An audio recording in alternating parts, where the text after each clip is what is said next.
Layan mo number 2. Group ma di pala.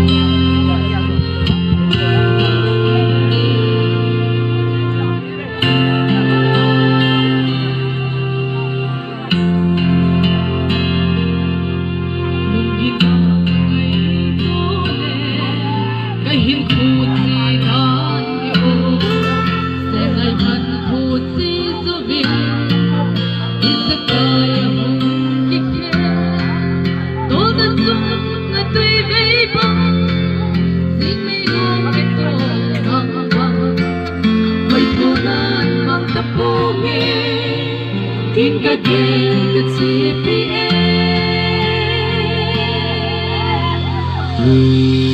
Cùng quay bên quay bên xuống Tất lệ hùng xuống tim Đừng thấy kê ra trên đi đâu Số là hoa hồng số non tiên Đã nhìn trên là ngay bên xuống Số là hoa hồng số nổi tiếng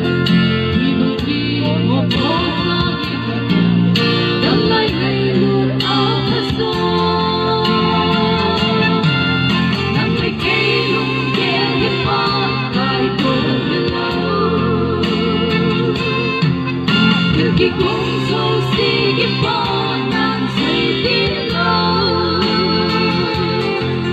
Asan lang kim yêu hiệt tình Rất sung hoa lung ôi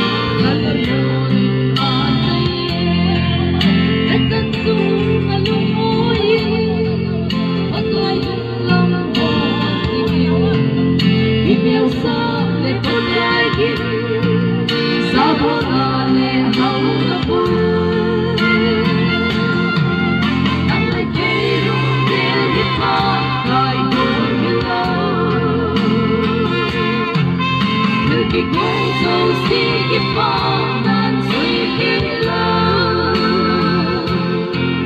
Asan lang kim yêu hiệt tình Dân sung na lung ôi kê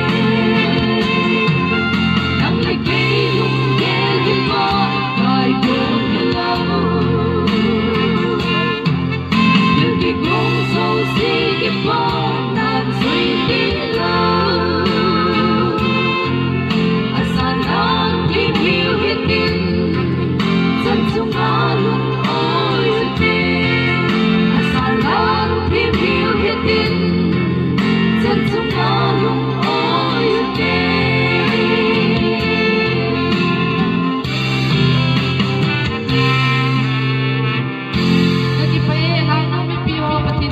Sabi ng patay na buo tao yan. Hello.